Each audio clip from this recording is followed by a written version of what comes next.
Well, we have a very special screening tonight. My name is Scott Nance. I'm the film critic for Access Hollywood. And this is the follow-up film to Animal Kingdom, which came out 3 years ago. How many of you saw Animal Kingdom? Well then, without further ado, please welcome the writer, director of the Rover, David Michôd.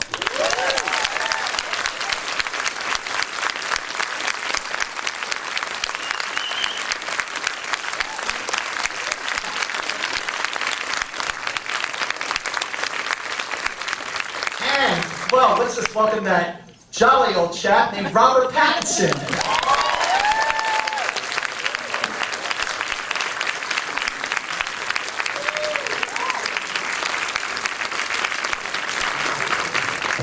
Okay, first of all, I have to say, again, I do these Q&As, I monitor Q&As, I'm a producer for Access Hollywood, and I'm a reviewer for Access Hollywood, and this is one mighty intense movie. And I'd like to ask, starting with you, David, tell me why this was your follow-up to Animal Kingdom.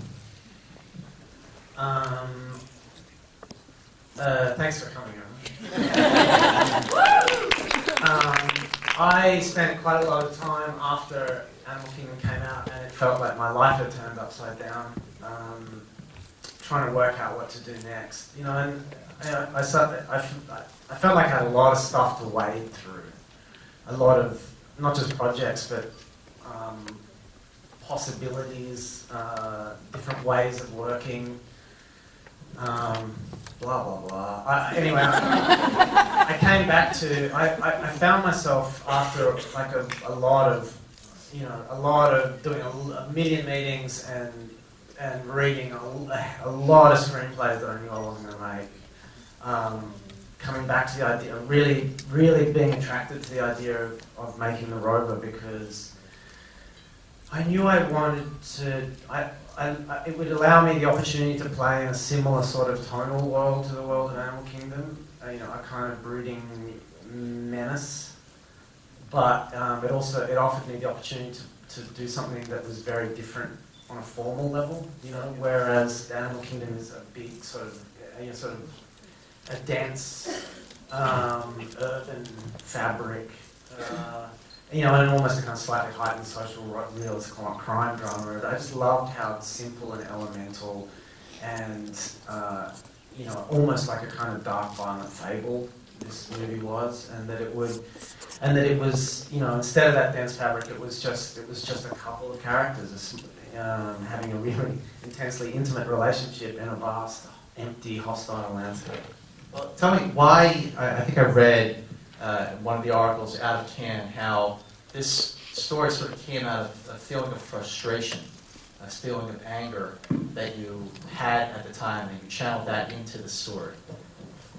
I mean, as I was drafting it later, and I started redrafting, this wasn't long after the economic crisis. I did just find, at a certain point in my life, that I was carrying around this weird feeling of despair and or anger. Maybe it's just me and I'm getting older or whatever, but this was not long after the economic crisis. It would seem that we had just willingly surrendered the world to psychopaths in suits, while simultaneously just throwing the towel in on what is arguably the greatest moral challenge of our time, which is addressing climate change. And I just found myself waking up in the morning going, what's the point? That's a bit glib. It was an actual kind of despair that for the first time since I was a little kid, in a way, I actually found myself not thinking about the future as a good place, And I started funneling that despair and that anger into the world of the movie, whatever this kind of near future is, and funneling the anger especially into Guy's character. Well, Guy Pearce, who you work with on Animal Kingdom, he was terrific, exceptionally terrific as Eric. And just tell me what it was like to work with him again. And I understand that you actually wrote the role for him.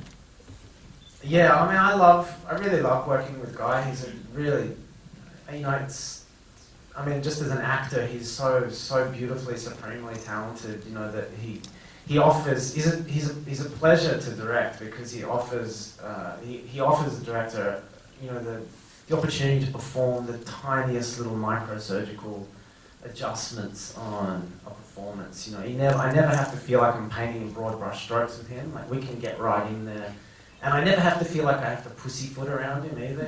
Quite often when you're learning how to direct actors, it gets drilled into you that there are certain things you got to play, kind of very simple, sort of playable actions. It's got you got to talk in transitive verbs and all this kind of stuff. And with Guy, it's like you don't have to do that. You just talk about life. He gets what you're talking about. Then he goes away and very quickly makes it playable for himself. But more than anything, in this movie, I really wanted him. Guy does that. He's so good at doing that really still, powerful. That really kind of powerful and often intimidating stillness that he can also just fill with like very subtle emotional detail. And this character really needed it. You don't know a lot about this guy, but over the course of the film, it was important to me that you just slowly get clear hints at the degrees and types of his emotional damage. I read a review, Rob, that said, and I quote, regarding the Rover, Robert Pattinson is a revelation. You know who wrote that review? Is that me? I did. Well, Rob, I want to ask you, how did this project come about for you, and why did you just see it as just a really great challenge to do something completely different? I'd seen the teaser trailer for Animal Kingdom years ago, and wanted to meet David from that, because I just thought it was just what you could pack into almost the air supply someone. Just in 60 seconds, you could kind of tell immediately that was someone I'd want to work with. And I think Animal Kingdom was like one of the best baking movies in the last 10 years or something. I also think one of the opening shot of Crossbow is probably one of the best shots in the history of cinema, which I haven't done before. It's a shot of the bush. I don't think it's even the first shot. No, landing on the ground. Yeah. And yeah, the script came along. I met David about a year before I wrote the script, and then read it and thought it was kind of mind blowing, and just incredibly original and sort of vicious. I thought it was strangely funny as well. No one else thinks so. I think it. I get where you're coming from. But in terms of like the look of your character, the shaved head, or the buzz cut rather, and the teeth, I mean, is that something that was sort of laid out for the character, or what else did you bring other than what was written on the page? I don't think there was a character description, right? It's just saying from the south. But yeah, I don't think there was anything. I don't know. I saw these photos of a bunch of guys, kind of sort of white, trashy looking guys. Yeah, just a few. I think that was it's quite a popular haircut. It still is. It's annoying. It's like, yeah, no, I think it's kind of trendy now, which is annoying. That's all you have to do, the mange on it afterwards. What about working with Guy? I mean, he's really intense in this movie, and I mean, all it's the two of you together basically the entire time, and that's almost it, and the people that you guys shoot. So, what was it like just spending all that time with him, and what sort of pick up from him as an actor? I mean, he's a lovely person. So, it kind of makes it easier. But I don't know. His part is really, really difficult. I mean, it's basically like a constant force. I mean, there's never very, very rarely a time when this pressure lets up. And I don't quite know how he was doing it, so I don't really know what I've learned. I just learned that it's possible. But yeah, you could really feel it, even when we were just sitting in silence in the car. He's still sort of radiating. It was a sort of vibration. And you kind of feel it, and it kind of provokes tons of reactions. I sure did love dogs. I want to ask you, David, the intensity. I had not heard or read one reaction from this movie where the word intense was not mentioned in a good way, because I mean that's really just to maintain that for the duration of the film. So I understand that you're a fan of John Carpenter, and I was wondering if the work of John Carpenter has inspired you, not just with Animal Kingdom, but with the Rover as well. Not really. I mean, I really like that film, but no, that had never. And I'm sure I absorb everything that I've ever seen by osmosis somehow. But no, I don't. No, I don't think it ever. There's never been a moment when John Carpenter has entered my thinking on either of these movies. Well, it's been a while. Yeah. I want to ask you too. Listen, obviously, as Angelinos, when it gets hot in LA. And it's 100 degrees. Yeah, people say, oh, it's dry heat, but it's still pretty damn hot. And when you walk outside, you get in your car, and it says 108 degrees, you go, damn, that's hot. But where you guys shot this movie, it got well over 110 degrees. I was like 122. 122 is the number. So what was it like filming for, what, 2 months in those conditions? It was kind of weirdly okay. I actually think it was about 123. The week before before we started shooting, we did our tech recce. It was like 123, which is like 50 degrees Celsius, and it was scary. It was so hot. I mean, we knew we couldn't work in it. It felt dangerous.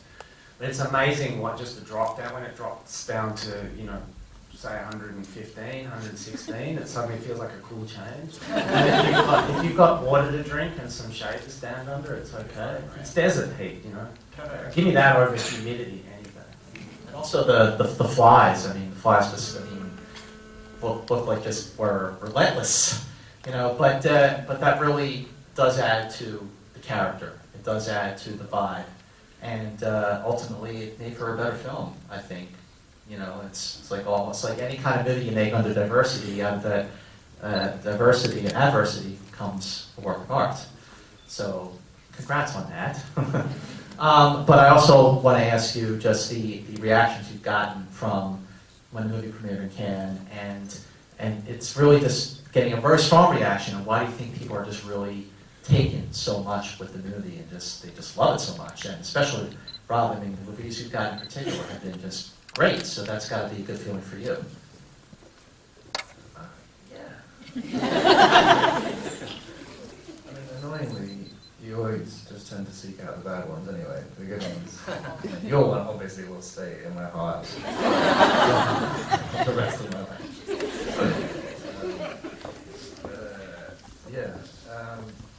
But that's great. It's kind of, it's more about the experience. I mean, the experience, and also just when you see something on the page which you love so much right from the beginning, I think most of the time you're just thinking, I just don't want to mess it up. And so when you can watch the movie and you feel like you kind of have totally messed it up, then that's about what I'm trying to aim for. And the rest of it's just a bonus. Well, I'd like to open questions up to the audience. If you got a question, please raise your hand. And sir, you in the blue shirt, yeah, nice and loud, please.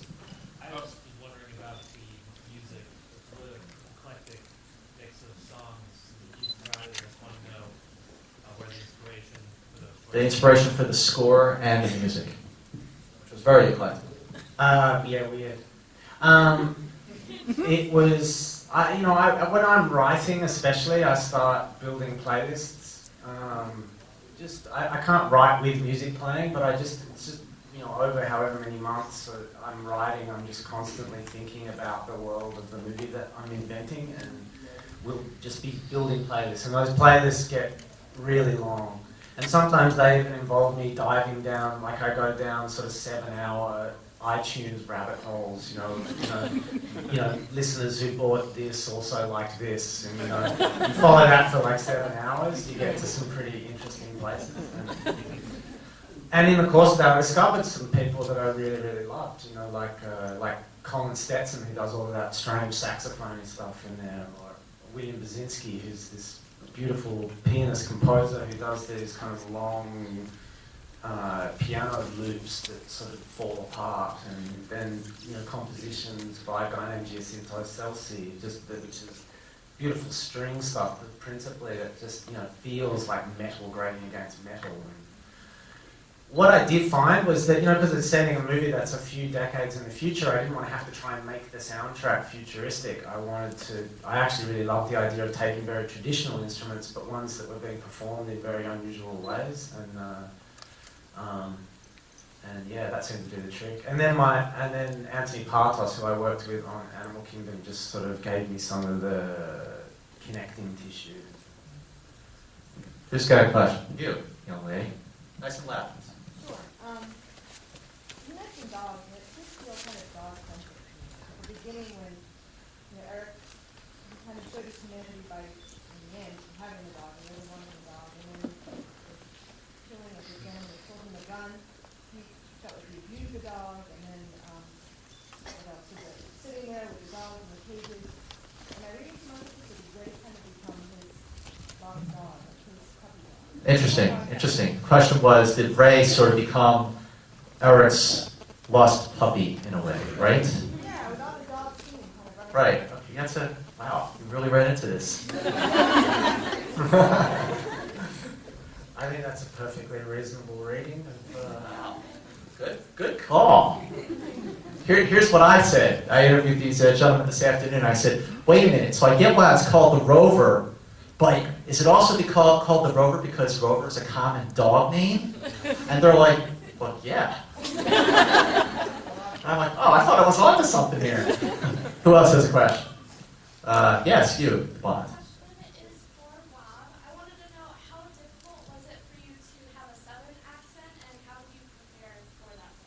How difficult was it for you, Rob, to have a Southern accent? What did you do to prepare? I'm not entirely sure what accent I'm doing. I never prepared for that much either. And also I was surrounded by a bunch of Australians, so no one could tell anyway. But yeah, I think it was kind of on the page. It was a fun. The Southern accent is fun, and, kind of, especially when you add little quirks to it and stuff. But yeah, when Scoop turned up, I was terrified he was just going to be thinking, like, what is that? Who's next? You, young lady. For either or both of you, what was your favorite scene to shoot and why? What was your favorite scene to shoot and why?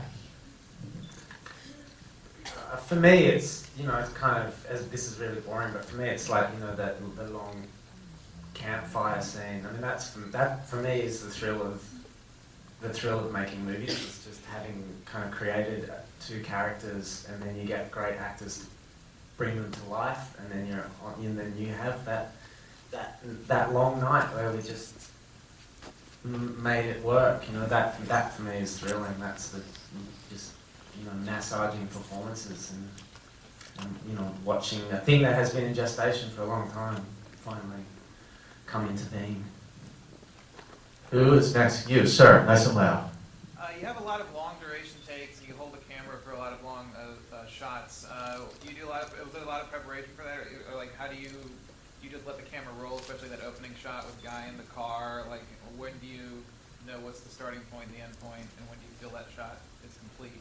The kind of preparation you did for some of the long shots that just stayed on the characters for a while. Yeah, I mean, you always allow yourself wiggle room. You always should shoot more than you need. And it's always very important to me that those couple of opening shots be long. A, because I wanted to get a sense of the kind of Guy's strange stagnation. The what's that word? Doesn't matter. That whatever, that this is, that his atrophy or whatever, that this man had,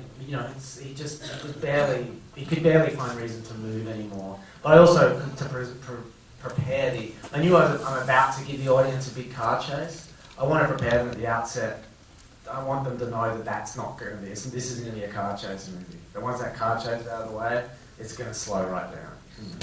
Actually, I have a question about, so you filmed this like way out in the boonies of the Australian outback. And, okay, so you're filming during the day, it's hot. Okay, night, you lose the light. You shot there for 2 months. What you guys do at night?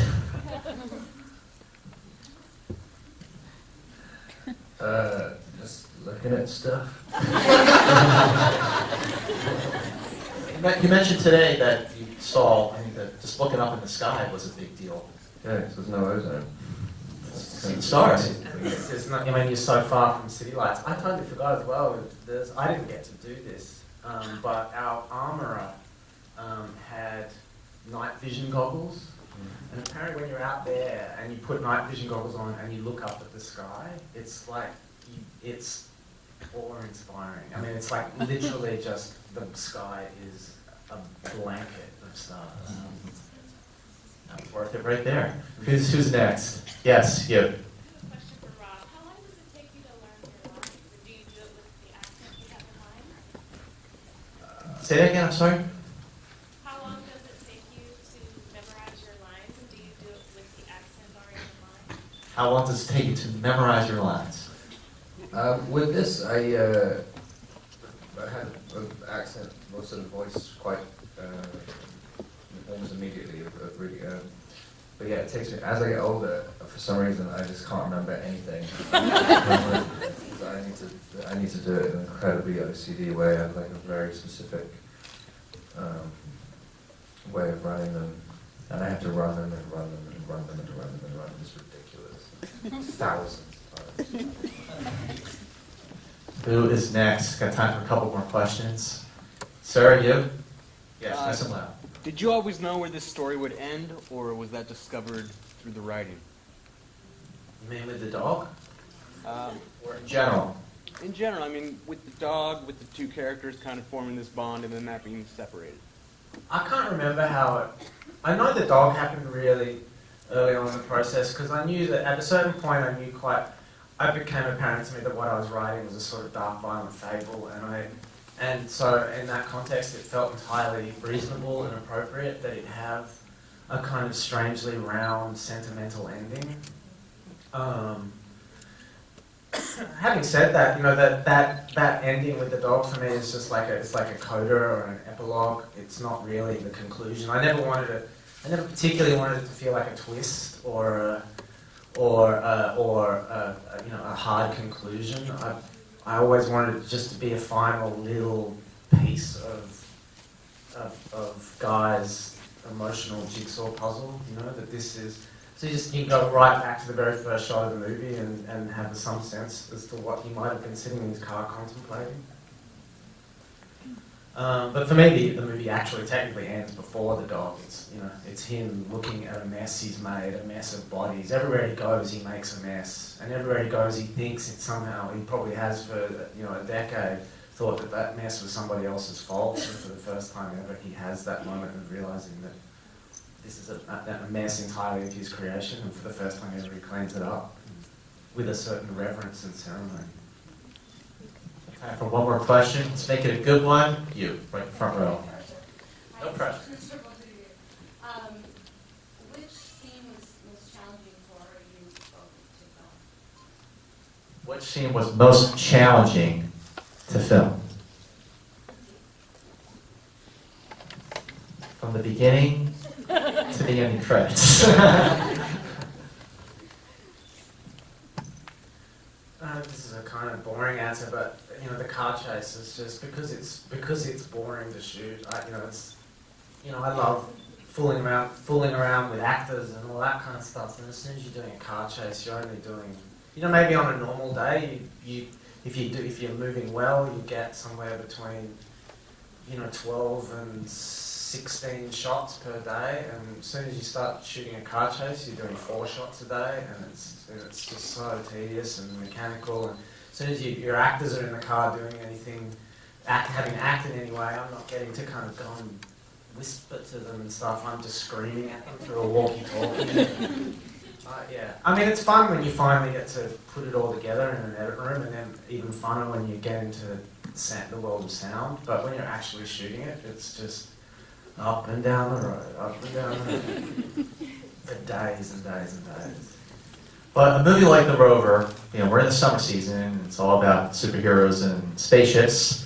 But a movie like The Rover, the way for the word to get out there is by word of mouth. And what is word of mouth in today's day and age? It's social media.